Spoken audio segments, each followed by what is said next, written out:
Fala, capitão, fala, galera. Nicolas Sessler aqui para mais um Gregário Tech. Hoje recebendo mais um convidado especial, mais um que já faz parte do nosso pelotão gregário, já rodou muito com a gente, fez parte já de alguns especiais, Gabriel Vargas.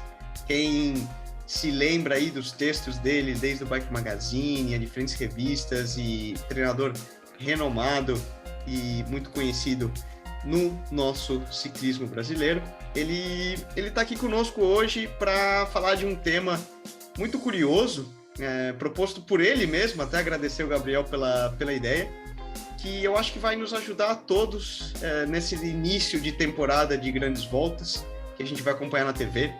Lembrando que agora, a partir da próxima semana, já temos o Giro de Itália na TV, logo vem Tour de France, Volta à Espanha, e muitas vezes a gente se pergunta como entender a prova, como assistir, o que está acontecendo dentro do pelotão, por que os atletas decidem fazer uma coisa ou outra, ou simplesmente a gente acha, nossa, mas por que eles não buscaram a fuga, por que aquele cara não saltou na fuga, e tem muito mais por trás, e o Gabriel está aqui para ajudar a gente a entender um pouco mais disso.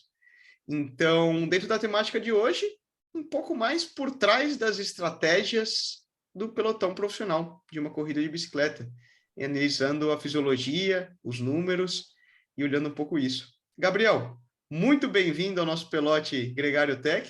Obrigado pela ideia, sugestão da pauta do programa, e vamos lá. Fala, Nicolas, que legal estar aqui de volta, hoje para uma conversa mais técnica, um pouco mais nerd, e obrigado, né, pela oportunidade. E a ideia eu apresentei, mas na verdade essa ideia ela surge lendo comentários na internet, tá? Dúvidas, né? As pessoas assistem às vezes um vídeo, vêem uma postagem e elas colocam alguns questionamentos, e fazendo uma associação entre o que a gente vê quando a gente assiste uma prova de ciclismo, o que a gente entende, o que a gente conhece da fisiologia, da ciência do esporte, e junto com as dúvidas que as pessoas que estão assistindo têm, né, vem essa ideia. Vamos tentar explicar isso, vamos tentar explicar o que acontece ali. E a nossa grande questão hoje é a seguinte: para quem acompanha o ciclismo já há muitos anos, para quem está aí há bastante tempo assistindo às provas, o comentário que a gente ouve é o seguinte, tá? Abre aspas, porque não sou eu que estou falando, é as pessoas que falam. O ciclismo ele mudou muito, principalmente em provas nas grandes voltas, principalmente em etapas, mais principalmente ainda em etapas de montanha, né? As provas são, nas palavras das pessoas, né? As provas estão um pouco mais tediosas, não são tão agressivas, não tem tantos ataques, não tem tanta pancada. As provas estão muito controladas, as principais equipes estão controlando muito as etapas de montanha, não só as etapas de montanha, também outros tipos de prova, né? E um comentário interessante também, que ele está muito intrínseco nisso, né? Hoje a gente fala-se muito, a gente sabe que o ciclismo, hoje ele é mais limpo do que ele era no passado, muito mais limpo do que ele era nos anos 90, nos anos 2000, né? E junto desse questionamento, as pessoas também perguntam como pode as médias de velocidade do pelotão estarem aumentando, como que pode as marcas de tempo nas montanhas estarem caindo se o ciclismo hoje ele é mais limpo do que era no passado, né? Então, Nicolas, vamos conversar um pouquinho, falar de avanços da ciência, avanços do entendimento da fisiologia humana e do exercício, né? Como que isso influencia, como que isso afeta lá na hora da prova a dinâmica da prova, da competição, as estratégias das equipes, né? E eu acho que vamos revelar algumas coisas muito interessantes aí para o público. Muito bom, cara. Eu acho que nosso grande Leandro Bittar, no radio, já tive grandes discussões com ele, quando ele me corneta e fala, pô, Nico, mas a prova hoje foi chata e o vento estava contra, ninguém atacou, parecia que prova morna, o que rolou? E eu falo, Leandrão, peraí, a gente tem que entender que os ciclistas são humanos, não existe super-homem, e isso impacta muito a maneira que os ciclistas correm dia após dia. Sobretudo em provas por etapas, né? Em grandes voltas, a gente pode falar. Talvez provas clássicas, essa dinâmica de estratégia que a gente comenta que houve uma mudança dos anos 90, 2000 e para a geração que a gente vê hoje, não se aplique tanto, uma vez que uma prova clássica é tudo ou nada, todo mundo não tem tanto essa questão de guardar forças para o dia seguinte e vai full gas o dia inteiro, né? Vamos falar, ou pensando somente naquele dia. A dinâmica de uma prova por etapas, né? De uma grande volta, por exemplo, ou mesmo uma prova de uma semana, já é distinta. A gente nota, e isso eu falo de dentro com experiência da dor que eu sinto nas minhas pernas, a gente tem medo ao dia seguinte, porque, claro, quando você vai no limite e termina arrebentado num dia, você paga o preço por isso no dia seguinte, certo? É verdade. E, Nicolas, antes da gente entrar aprofundar nesse lado fisiológico, eu queria também comentar, e aí você de dentro do pelotão profissional, você vai confirmar para mim, mas tem alguns outros fatores também que influenciam, né? Um deles eu acho que é técnico, acho não, né? Um deles é técnico, desenvolvimento dos materiais, dos equipamentos, se as bikes estão mais aero, se você ganha ali meio quilômetro por hora, 1 km/h a mais na velocidade média, isso já muda um pouco a dinâmica da prova, né? Comenta-se muito que hoje, né, os atletas profissionais comentam que o pelotão ele está muito veloz, e um dos motivos é esse, o avanço do equipamento. Isso é Outro é um fato, cara. motivo... Até fazer um pequeno adendo, a gente estava correndo Volta à Turquia na semana passada, né? E um dos pontos, nosso sprinter estava sprintando com um prato 53 e nós, na equipe toda, estávamos com um prato 53, né? O coroão. E efetivamente, cara, a gente discutindo dentro, entre nós, e falando, cara, não dá mais para correr de 53 no pelotão profissional. Você nota que a velocidade das bicicletas aumentou num nível que hoje, mesmo eu como escalador e 58, 50 e poucos quilos, falo, olha, eu tenho necessidade de ter um 54, porque a bicicleta corre tanto, né? A bicicleta tá mais rápido, o pelotão roda mais rápido, e mesmo que eu não vá sprintar, eu noto que para rodar confortável no pelotão, eu preciso já de uma coroa maior. Por quê? Justamente isso. O material evoluiu a um ponto que a gente percebe que tudo corre mais, né? A bicicleta vai mais rápido. Isso me faz lembrar uma das vitórias do Luciano Pagliarini, quando ele estava na Saunier, que o trunfo que ele teve naquele dia foi estar com o prato 54, que hoje em dia é lugar comum, é o prato que todo mundo está comendo no pelotão. Exato. E curioso, eu acho que foi uma vitória na Volta à Múrcia, cara. Ele falou para nós e vinha um sprint picando para baixo, assim, né? Meio descendo, e ele tava com o prato 54, efetivamente. E ele fala: nossa, eu sprintei de 54, 70 por hora. Hoje, vou te falar, Caleb Ewan, qualquer sprinter ali no pelotão, 56, 55 como mínimo. E em alguns casos, a gente vê alguns até optarem por pratos, por exemplo, o Victor Campenaerts nas clássicas belgas estava utilizando um 58, mas aí acho que é até um pouco absurdo, ele nem é um sprinter. Mas hoje a norma para um sprinter é 56, 55. Impressionante, né? Salientando que não está mais veloz por causa da relação mais pesada. A relação é mais pesada porque está mais veloz, né? Para poder dar conta de pedalar nessa velocidade. A velocidade das bicicletas é mais alta, justamente esse ponto, né? Outro ponto, Nicolas, é também uma parte um pouco mais estrutural do esporte, né? Um lado mais econômico, talvez até político do pelotão, né? Os atletas falam muito, não tem mais prova leve, prova de começo de temporada, aquelas provas para iniciar o ano ali, não, já é full gas do começo ao fim da temporada, né? Então isso também deve ser um fator que afetou muito. Você tem a temporada inteira, todas as provas muito competitivas, muito disputadas, é verdade?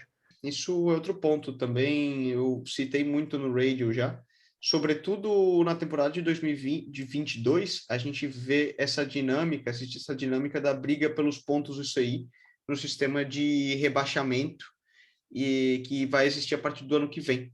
Então você tem equipes que hoje estão em segunda divisão, vamos falar, né, que seria as Pro Teams, Pro Continentais, que entrarão no sistema World Tour, pelo menos pelo sistema de pontos. Hoje você tem Arkea e Alpecin, e equipes que hoje são World Tour, que seriam rebaixadas. Então, isso muda a dinâmica que as equipes estão lutando e sprintando para qualquer ponto CI. E outro ponto, também nos anos 90, né, você tinha aí nos anos de Indurain, em Uric, esse pessoal, falavam, olha, você começava a temporada, Challenge Maiorca, pá, só para rodar, ainda meio fora de forma, meio gordinho, ia somando quilômetros, relax. Ninguém Oscar Freire importava muito. aparecia barrigudinho no começo do ano. Uric, você via, foi exatamente mítico. Logo o cara ia building up, né, crescendo a forma e aumentava. Hoje isso não existe mais, Gabriel, e é verdade. Por exemplo, tem aqui em casa o Iguita.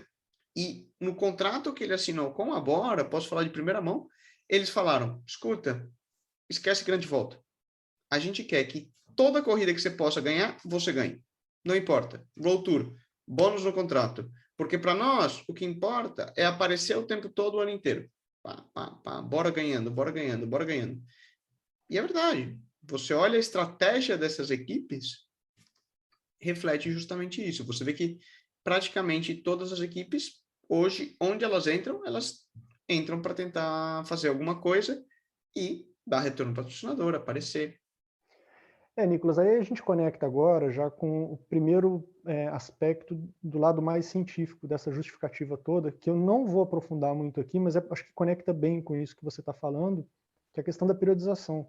Hoje a gente vê os atletas correndo a temporada inteira, a gente vê os nomes que estão se dando melhor, eles estão correndo no off-season, eles estão correndo cyclocross, e entram na temporada forte, as temporadas são longas. Tem uma publicação recente que vai mostrar o benefício de você incluir alta intensidade no período fora da temporada, sem prejudicar a recuperação, né?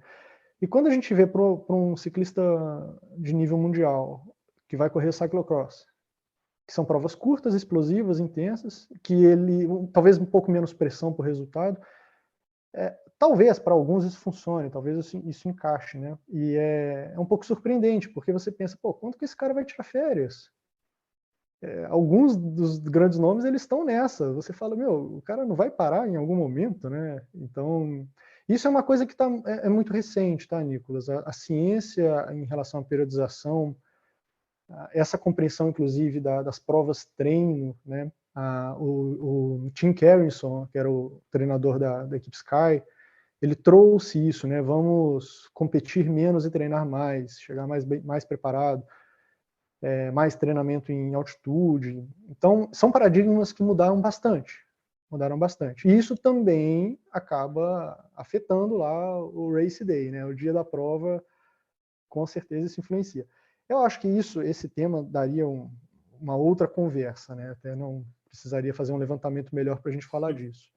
Eu tenho uma outra pergunta nesse sentido, Gabriel, a visão como preparador e etc.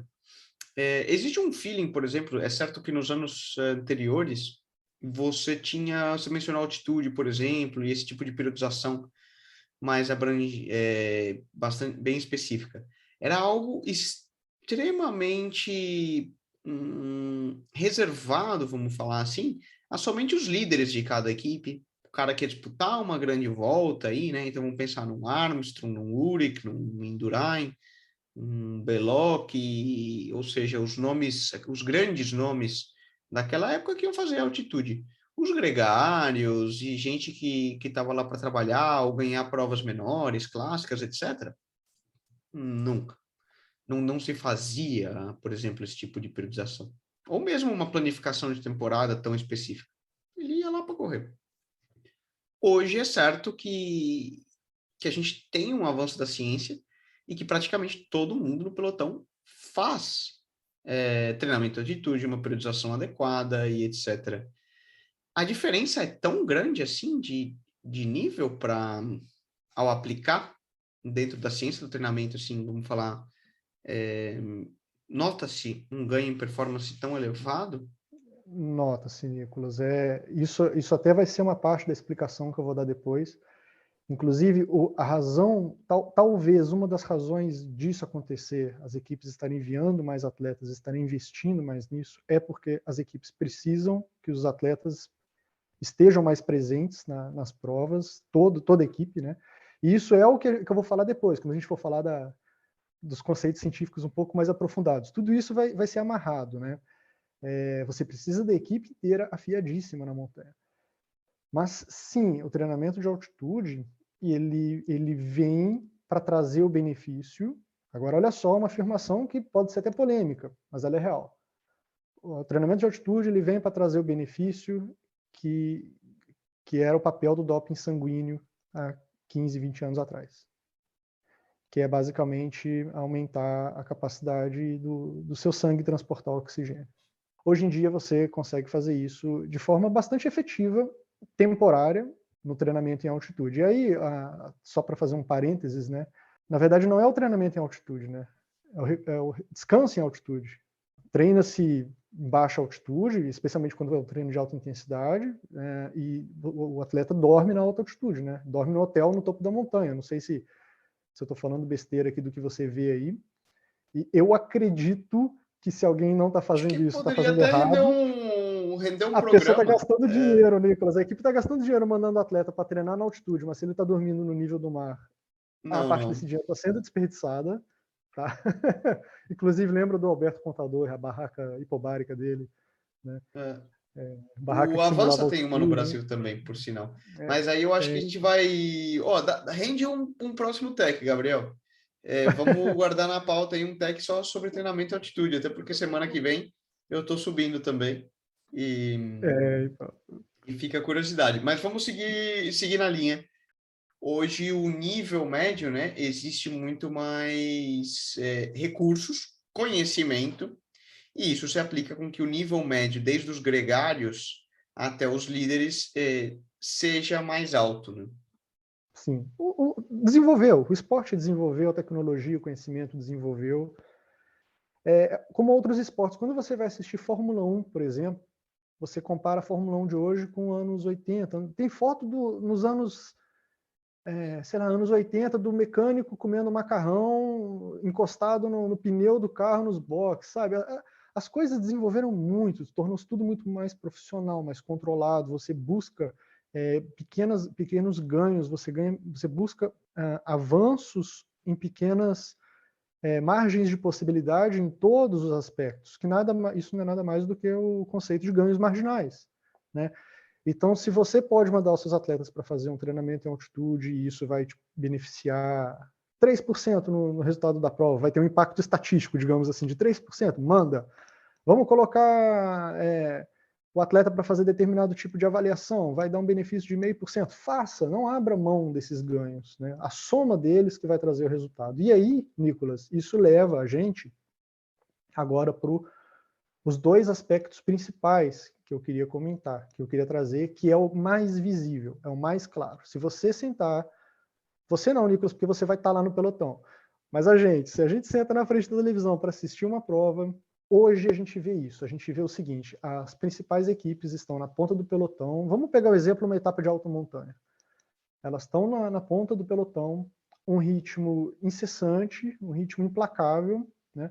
Ninguém ataca, porque não é porque ninguém quer atacar, não é porque tem politicagem, não, é porque ninguém consegue atacar.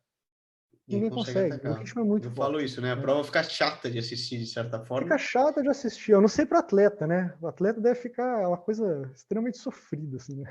Chato, você tá aqui, né? Com o gancho já encaixadinho, só esperando para explodir.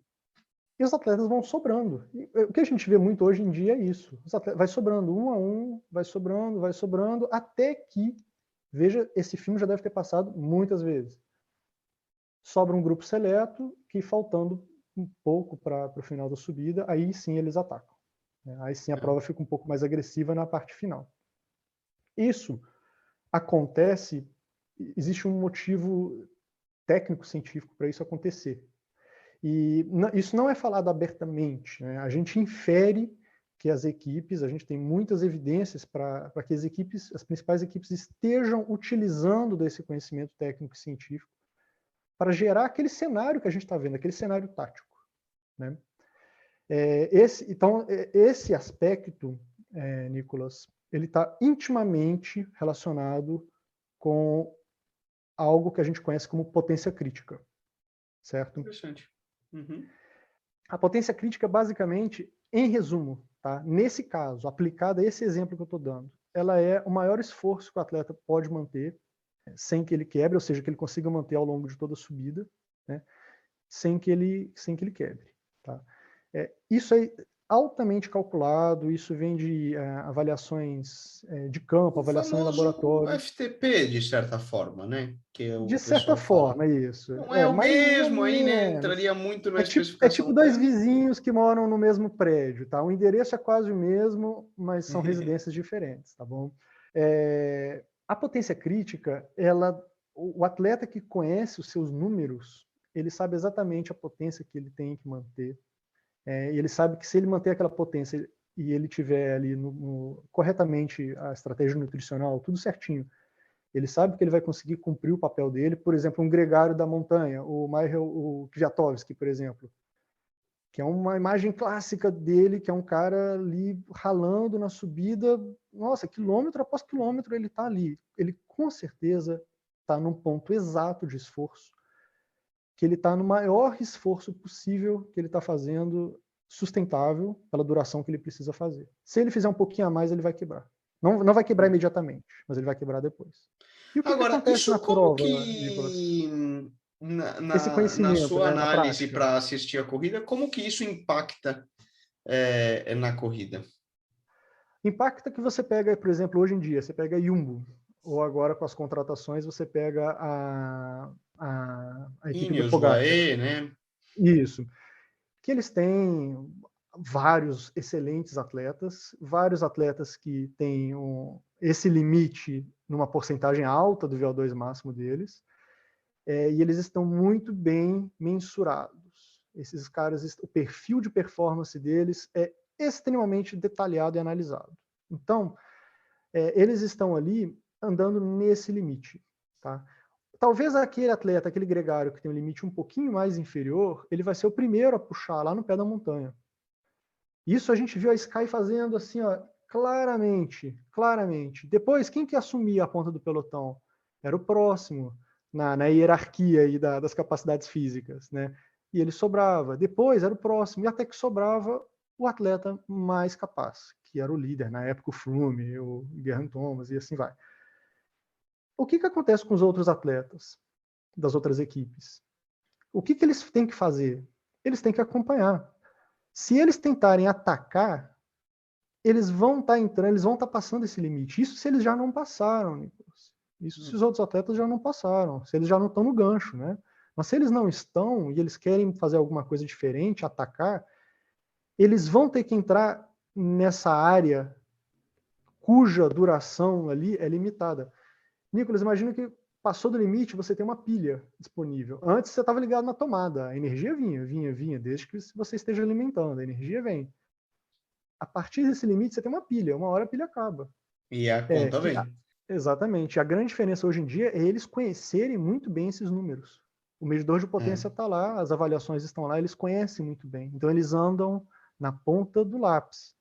E essa pilha que eu falei, essa energia que eles têm disponível acima desse limite, também é mensurada. Então, bom, eu vou atacar quando estiver faltando X metros ou X quilômetros. Eles sabem exatamente, dependendo da potência, quanto tempo o atleta tem disponível de energia para fazer o ataque dele. Que é, do ponto de vista científico, é fabuloso. Do ponto de vista do amante do ciclismo, é um pouco enfadonho, né? Nesse aspecto, de certa forma, não mudou tanto a essência do ciclismo, porque esse tipo de estratégia e inibição se conhece no pelotão profissional desde que o ciclismo é ciclismo.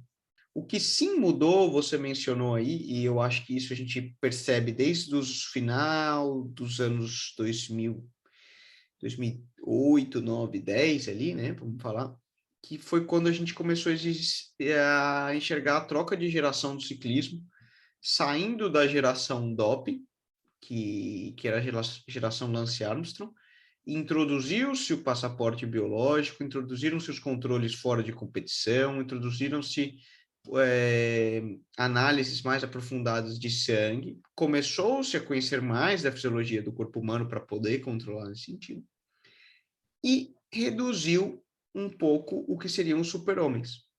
O que eu quero dizer com isso? Sim. Antes, por mais que você tivesse, claro, um trem montado e um ritmo muito forte numa subida, você tinha gente com gasolina de avião que simplesmente falava, amigo, pode colocar o gregário que foi na ponta para colocar a potência crítica que for, que para mim isso não se aplica. Pum. Ele Ele vai arrancava romper ali. derrapando lá. E isso fazia com que... O que acontecia, pode-se dizer? O pelotão tinha duas velocidades. Então era muito difícil que uma equipe tivesse, por si só, essa capacidade de controlar uma prova e colocar o pelotão inteiro no gancho, num ritmo de prova. Sempre tinha alguém de outras equipes que tinha mais gasolina do que os gregários. Essa era a dinâmica. Hoje, com o adentro de um ciclismo mais limpo, de maneira geral, o ser humano, né, prevalece, e a genética, por mais que você tenha gente muito boa e etc., esses gaps não são mais tão grandes, na medida que você fazendo uma estratégia de equipe como a que você descreveu, né, de colocar um ritmo muito intenso numa subida, você coloca praticamente 100% do pelotão, dos melhores aos piores, muito próximo dos limites do limite deles, né? E isso faz com que a prova fique, de certa forma, um pouco mais mansa. Fantástico. E você perde um pouco essa disparidade individual, né? Passa a ser assim, o papel da equipe, ele, especialmente numa situação dessa, ele passa a ser fundamental, né? Uma equipe toda bem preparada, uma equipe toda bem afiada ali. Claro, os detalhes passam a ter um peso maior, uma vez que esses gaps de rendimento de performance são reduzidos. Porque agora é o que você mencionou, cara, na altitude, na fisiologia, na escolha do material, na periodização, se eu estou com um pouquinho com uma alergia meio atacada porque é época das rinites, se eu não me alimentei direito. Acho que esse é outro conceito também, né, Gabriel? O tema da evolução nutricional e do conhecimento da fisiologia da nutrição, o quanto isso evoluiu, né? Acho que é um Nicolas, outro fator. isso, porque os dois fatores biológicos, fisiológicos que eu ia trazer, o primeiro foi esse, né, da compreensão da potência crítica, desses limites e como que eles são aplicados.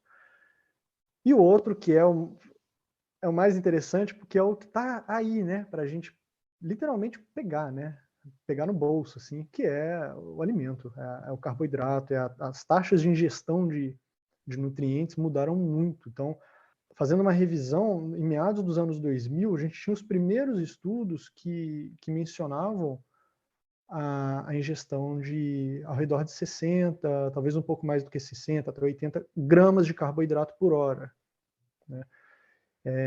Para quem não sabe, né, para quem nunca ouviu falar disso, eu sugiro, pega aí o seu sachê de gel, pega a sua barrinha de cereal, os alimentos que você leva, olha a tabelinha de informação nutricional, né? Olha a quantidade de carboidrato que tem em cada alimento. Hoje em dia, em competição, já tem publicação científica propondo mais de 120 gramas de carboidrato por hora. Tá? O que isso significa? Isso significa que você está colocando bastante combustível para o corpo queimar, para o corpo poder realizar bastante trabalho e conseguir sustentar aquele trabalho alto por bastante tempo, né? E não é fácil, né, Nicolas? Imagina, Não. 100, 120 gramas de carboidrato por hora, é muita coisa. Nem festinha de criança a gente consegue comer isso. É muita coisa. Eu trabalho muito, meu fisiologista e que cuida dessa parte é o Aitor Viribay. Ele está no leading aí dessas pesquisas. Recentemente ele publicou no final do ano passado um artigo com trail runners, né? De corredores, justamente comparando danos musculares pós corrida entre 60, 90, 120 gramas. Hoje ele é o cabeça, né, o diretor de fisiologia e nutrição da Ineos. E justamente trabalham com 120, às vezes até 150 gramas por hora. Porém, claro, você nota muito, né, uma mudança na maneira de se alimentar dos atletas, mas é preciso treinar. Preciso treinar. E outra, ainda é uma ciência em evolução, né? Como preparar e como o corpo é capaz de absorver isso ou não, tem muita coisa por trás sendo estudada ainda, né? Não é só chegar lá e mandar para dentro 8 sachês de gel por hora, né? Não vai funcionar. Não, tem muito da composição. do que você coloca, o Isso. tipo do carboidrato, né?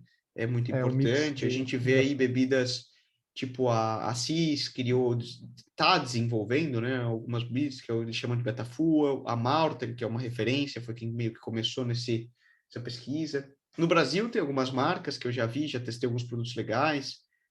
O pessoal do Sul, da Extratos, faz um produto que você consegue colocar essa composição na garrafinha, né? E aí você vai Uhum. tomando e consegue absorver.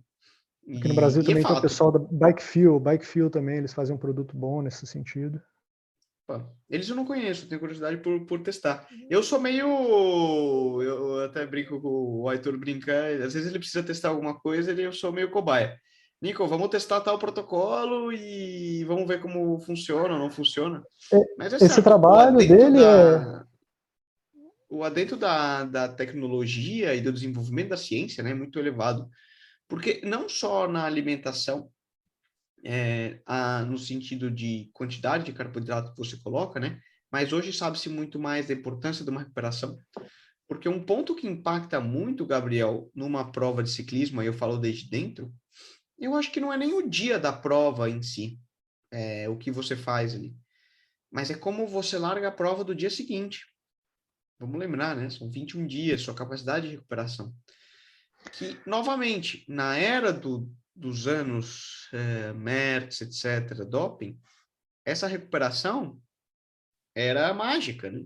Você podia terminar arrebentado o que for, era meio que um carro de corrida. Bom, vamos ver o que falta aqui. Vamos, põe um pouco de testosterona, põe um pouco de EPO, transfusão de sangue, não sei o quê. Era uma loucura. Muitos anti-inflamatórios, né? O que Painkillers. precisasse, a corticoide na É. veia, pá, pá, pá, pá, pá, pá, pá, pá, pum, o cara no outro dia tava zero. Você fala, rapaz, mas tão Sabe, zero que eles Nicolas? passavam, né? Muitos morriam. Esse É, era o grande problema do sim, sim. doping.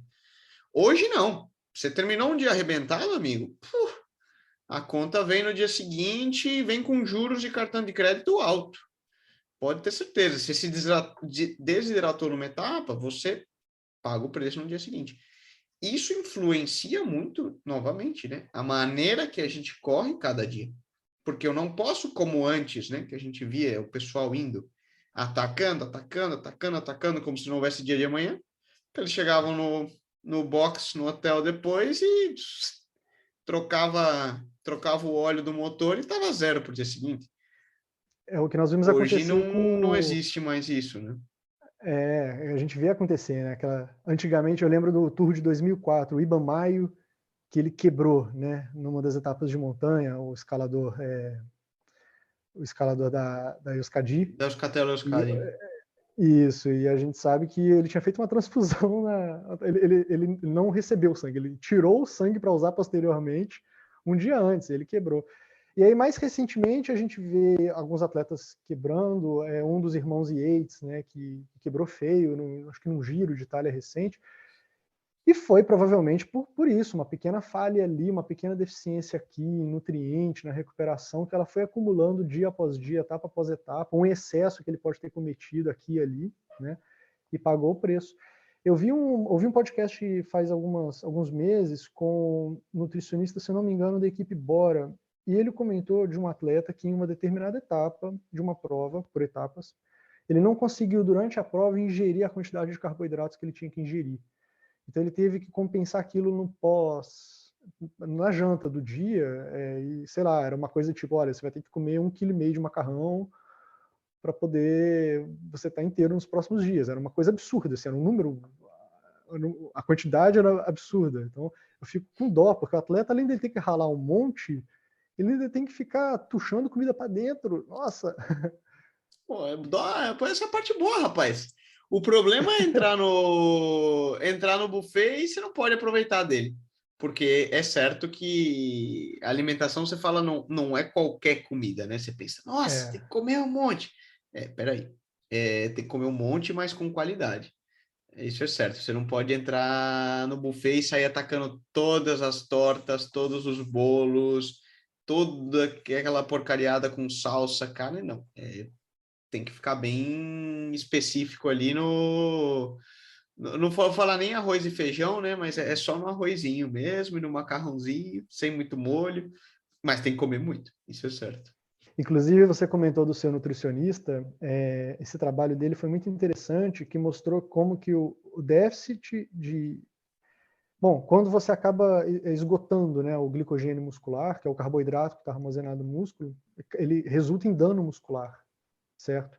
E isso é muito interessante porque hoje em dia, isso é muito recente, viu, Nicolas? Sabe-se que atletas que têm uma concentração maior de fibras musculares rápidas, por exemplo, os sprinters, o metabolismo deles é um pouco mais glicolítico, então eles tendem a queimar mais esse glicogênio, então eles são mais suscetíveis a dano muscular se essa estratégia nutricional não for correta, né? Então, isso é uma coisa recente, de poucos anos, né? Mais um dos avanços aí entre os... Para falar num português mais claro, né? Eles empenam mais fácil se eles errarem na nutrição. Eles pagam o preço pelos erros, né? Com Todos pagam, certeza. mas alguns geneticamente têm essa característica, né?